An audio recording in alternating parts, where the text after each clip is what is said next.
Welcome to the Small Business Sessions podcast from Enterprise Nation's Business Connected training program and our partners Vodafone Business, Constant Contact, Dropbox and JP Morgan. In this week's episode, I'm joined by Erika Robinson, UK General Manager at digital marketing platform Constant Contact and one of the partners of Enterprise Nation's Business Connected training program. During her career, Erika has spent 2 decades working across strategy and finance for some of the UK's most recognisable brands, including financial software giant Intuit and mental health company Headspace. Erika is also a small business owner herself, so has an in-depth understanding of entrepreneurs' priorities and predicaments. In 2019, she founded Picnic, a children's play centre that has employed over 30 people and welcomed 200,000 parents and children through its doors. In the show, we discuss Erika's tips for how to succeed with your digital marketing, her lessons from working in top companies, and her experiences running her own small business. So Erika, thank you so much for joining us on the show. Thank you for having me. No problem at all. So first of all, I know you work at Constant Contact and you've also got your own business, which is amazing. But before we get on to your business, do you want to tell us your story? How did you end up working at Constant Contact? Yeah, well, I've had a long and varied career, really. I actually started in finance. I trained to be an accountant originally, but I was always drawn to more commercial and strategic roles. And I think you mentioned earlier, I've had a career at Headspace, the mindfulness and meditation app, Intuit, QuickBooks. And over the last 5 or 6 years, the common theme has been international expansion. So taking a US business and growing it internationally in markets such as Australia, EMEA region as well, and the UK. And also, I've spent a lot of time working with small business. So you mentioned I have my own small business. I set that up in 2019, a children's play centre called Picnic. But then the companies I work for are very much tailored to small business, like Intuit, for example. And that means that actually Constant Contact felt like the perfect next fit for me. It took my experiences in international expansion, and that's what I'm doing. I'm taking a product which is very big in the US at the moment, US-centric, and launching it in the UK. And at the same time, it's very focused on small business. And I feel like I've got that experience and background to really support small business and help them grow.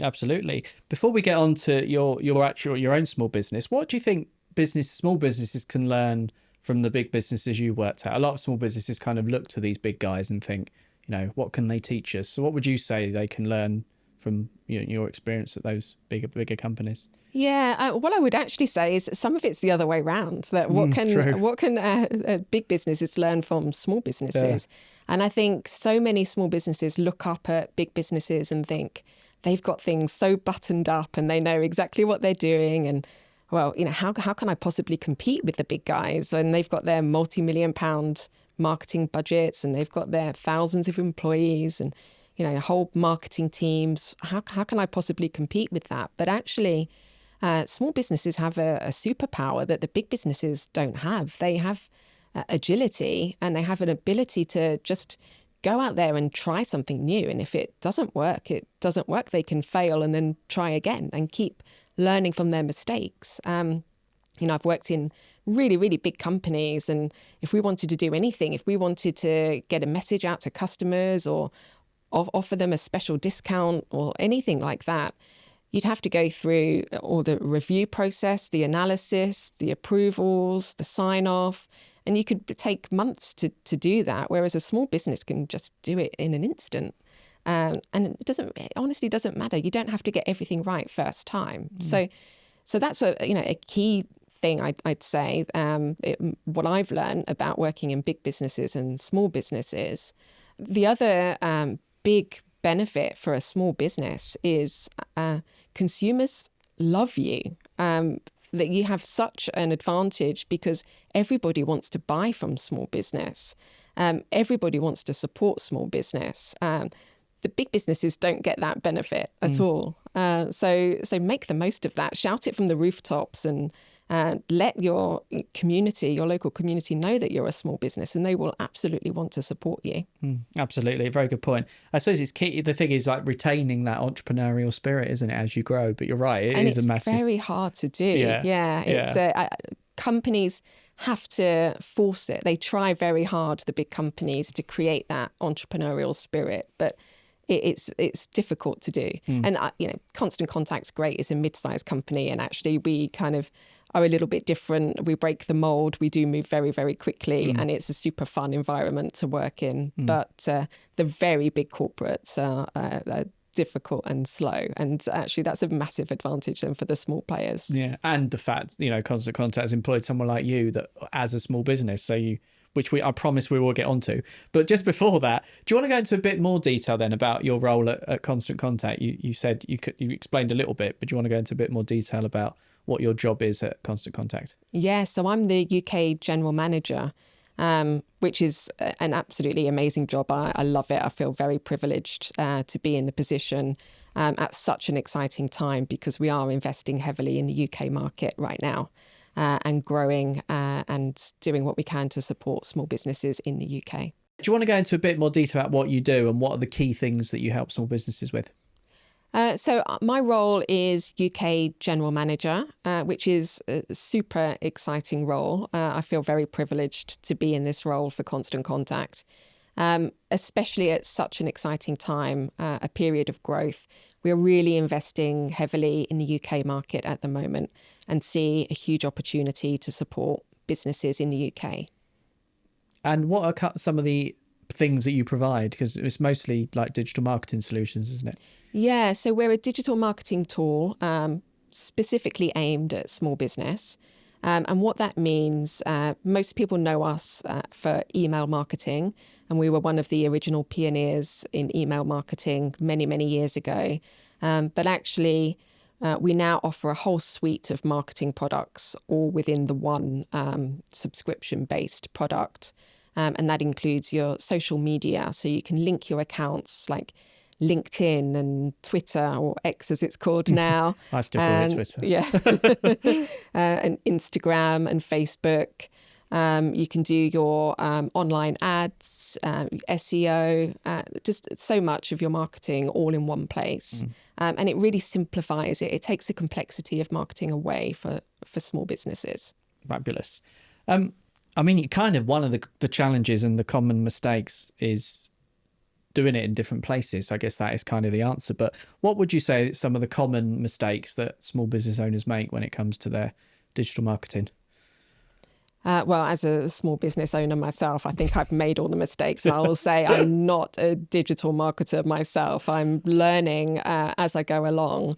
But that's what excited me so much about Constant Contact, because as I started to find out more about the company, when I was interested in taking on the role, I started to play around with the product, and I realized how amazing it was. And actually, if it can convert me, if it can take me as someone that really, really struggles with my marketing, and my main struggle is procrastination, to be honest, that it always felt like a bigger job than it had to be. So it really solved the problem for me. And I've become a convert, and that really made me feel passionate that I could help other small businesses as well. So what are some of the other challenges that businesses face that they tell you about? Well, specifically in the digital marketing space, some of them struggle to be consistent. There's multiple social media platforms out there. They've got their email newsletters that they often want to send out. It's creating that consistent messaging throughout, which can be quite difficult. And that's something that Constant Contact can really help with, actually. Small businesses also just don't always know what to say. The guidance is to post, 3 times a week often, and small businesses, they don't actually think that people want to hear from them. When often they do, they wouldn't subscribe if they didn't. And so that's where Constant Contact really helps, because you can just type in to the campaign builder a few sentences with an idea of the message that you want to get across. It guides you through and asks questions such as, what tone of voice do you want to use? And then it will build the entire marketing campaign for you across multiple platforms, and include scheduling, build out the dates, and do it all for you. And then, it gets 80-90% of the way there, and then you're free to edit it and tweak it and make it personal. Well, now let's go on to your business, your small business. And I think it maybe is quite unusual for someone working for a bigger business to also have the small business. But, that does mean that you know exactly how your customers feel at Constant Contact, don't you? You've been there and done it. So do you want to tell me the story of Picnic? How did it all happen? First of all, what it is and how you started it. Yeah, so it's a children's play centre. It's based in Kingston upon Thames in southwest London. And it's been open for 5 years now. So I originally had the idea. I have 2 children. At the time, they were very young. Really wanted to be able to have quality family time together, go somewhere nice. And there wasn't really anywhere nice locally to go. Everywhere was in an industrial estate. It didn't serve very nice coffee. The food wasn't very good. It just wasn't conducive to nice family time together. And I spoke to other parents as well, and they all had the same frustrations. And I just thought, why not have a go and try and build something better? And that's what I did. So, yeah, Picnic was created in 2019. Amazing. So how did you go? Because, you need a physical space, quite a big space, don't you, for that? It's not like an online business. So once you come up with that idea, how did you go about making it happen? Finding the space, building the business? Yeah, well, I realised in hindsight how lucky I was to find the space I did. A children's play centre actually closed down in the centre of Kingston. Okay. And so I reached out to them to find out more and see if it was available. I've actually tried to find sites since then because I have tried to expand the business multiple times and not had so much luck. They've always fallen through. So a bit of luck played into it, but also, it wasn't available. So I did actually have to reach out and make calls and find out if I could rent the space. So you have to be proactive in these scenarios as well. Yeah. So how did you fund it then? I guess so. You're renting the space. You haven't bought it as your own space. So how did you fund it from to start with? Yeah, I mean, I do rent it, but there was like all small businesses, especially with a physical presence, there were high upfront costs. And it was a mix. So I did put in all of my savings into the project, but I also took out a bank loan as well. And, it can be very hard for small businesses to find funding. I appreciate that. And I had some challenges too. I initially went to my bank, the bank that I'd banked with for all my life since I was about 10, 11 years old.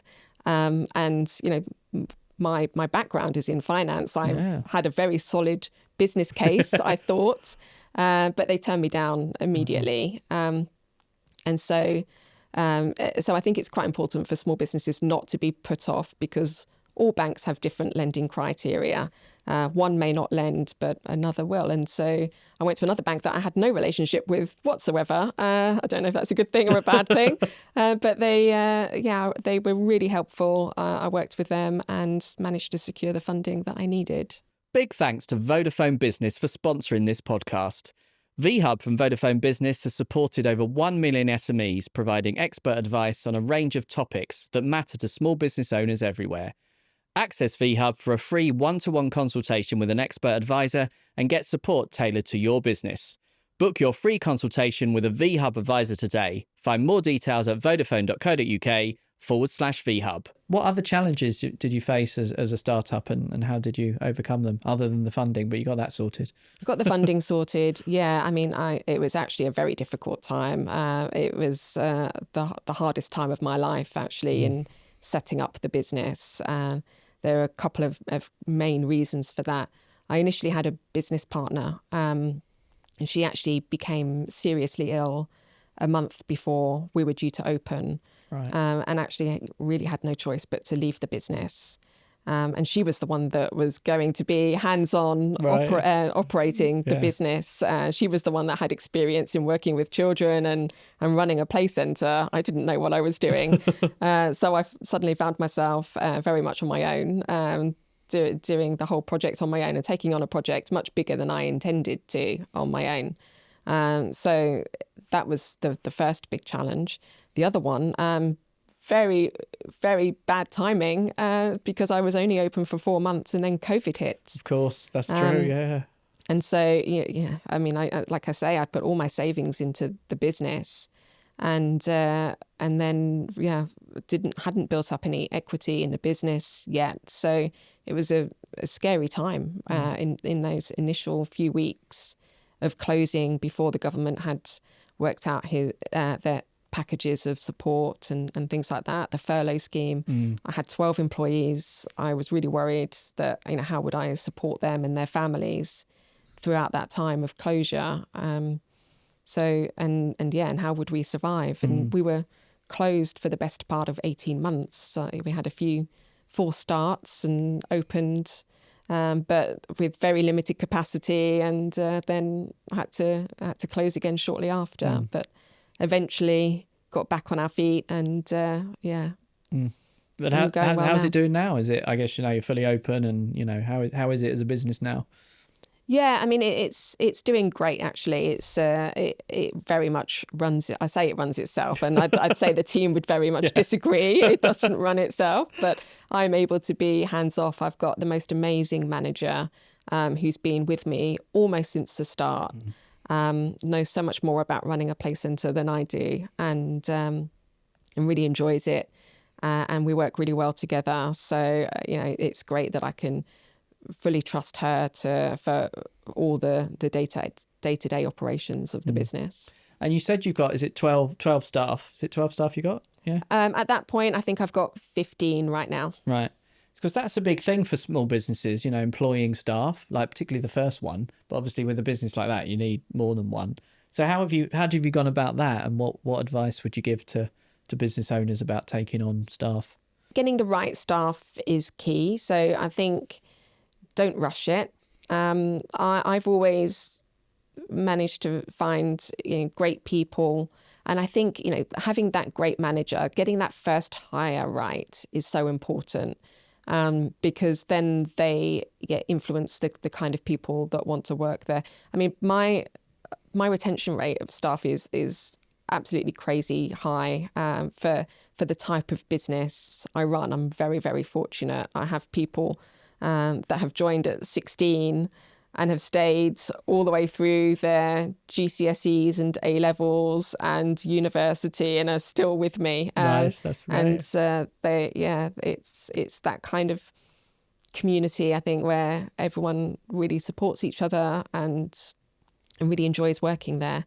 And I'd love to say I was had some impact into that culture. I'm not sure I do, because I'm very hands off. I think Sabrina, my manager, is fantastic. But I would say trusting them to get on with it creates that loyalty, and giving them the autonomy and the freedom to run the business in the way that they think is right as well is what's created that that environment and that culture.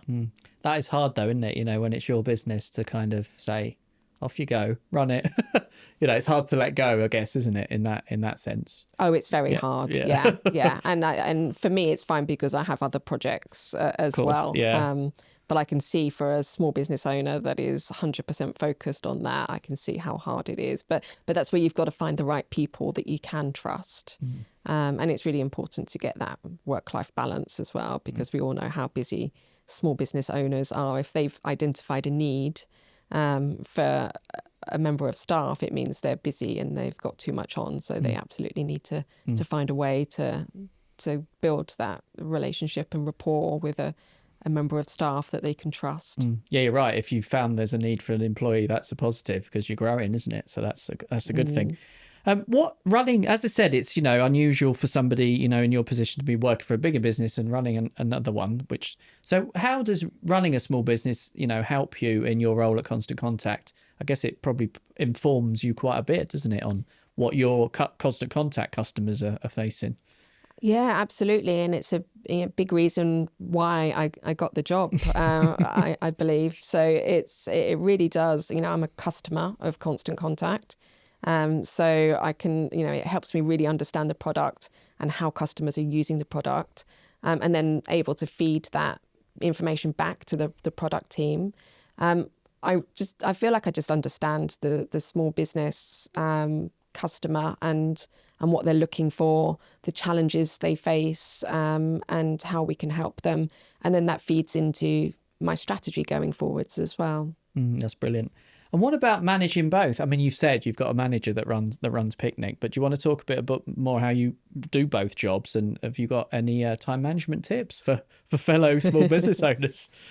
Yeah, I mean, I'll be honest, it was never my intention to do both. And it was COVID that forced me back into the workplace. But actually, I found, because I had an amazing manager and I loved my jobs that I've had since then, I didn't see a need or want to give up my job. So I feel very privileged in being able to do the two. Having amazing people around you definitely helps. If my manager wasn't there, things would be quite different. But then actually, she's built up a great team below her as well. And so I also have amazing supervisors, so that they could step up if they needed to. So having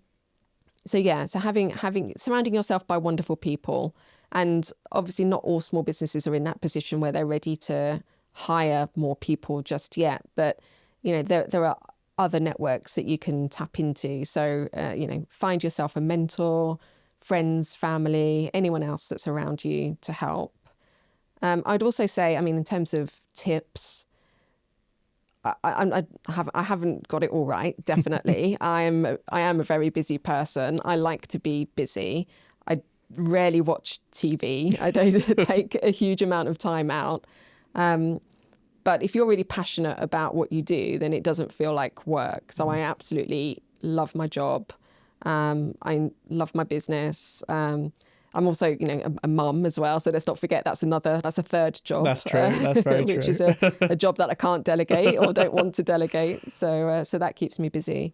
And the other tip, which is a hard one, but always still make time for yourself as well, because I think for your own mental health and well-being, we mentioned that I've spent some time working for Headspace, which is a mindfulness and meditation app. And I learnt loads there about how to look after yourself and look after your mind. And I'm not much of a meditator. I won't pretend I am, but I found what works for me is exercise. And so I always try and make time to run every week. And the other absolutely non-negotiable thing that I do for me is ice skating. I have an ice skating lesson. Oh, wow. Every Monday morning. Wow, that is not a tip I've heard before on this podcast. Go ice skating. Well, find your own thing. Yeah. It's like mine is ice skating. Right. If you're concentrating so hard on not falling over, you can't be worrying about anything else. So it's a way to kind of clear your mind from anything else. And I know it's different for everybody, but find your thing. And make sure you do take that time to get that balance, and because small business owners are always super busy, right? You don't get that opportunity to switch off like other people do in other businesses. Yeah, absolutely. As a self-employed freelancer myself, I'm bad at that. So that's a very good tip. I think you're right. We'll take up ice skating. Yes, there I'm now thinking maybe ice skating is what I would need to be doing. That's such a great answer. But you're right, is finding a thing that's away from the business, that because often you can be busy and you don't really need to be doing that thing. Whereas if you take a break and come back to it, often you're much more proactive, aren't you? Much more productive. Exactly. Brilliant. You've given tons of advice, though, on this podcast, but just to sort of bring it all to a close, it's always good to end with the ultimate tip. So based on all your experience in the bigger businesses and running your small business, what if you had to give a couple of ultimate tips for business owners to take away from this podcast about running their business, what would it be? Well, I think I have to take this back to Constant Contact and what an amazing tool it is to help small businesses in consolidating all their marketing in one place and really taking away that complexity and making it easy. So a key tip is just, give it a go, give it a try, see if it works for you. Don't be scared of marketing like I have been for many, many years. And don't be afraid to try something, fail, and try something else again until it works. Fabulous. Erika, thank you so much. Thank you for sponsoring the Small Business Sessions podcast. And thank you for being on the show. Thank you. Brilliant. Thank you. You've been watching Enterprise Nation's Small Business Sessions podcast, powered by Business Connected and our partners Vodafone Business, Constant Contact, Dropbox, and JP Morgan. If you've been inspired during this episode, head to enterprisenation.com/business connected to register for webinars and to access free business training. Don't forget to like this video and subscribe to our channel, and we'll see you next time.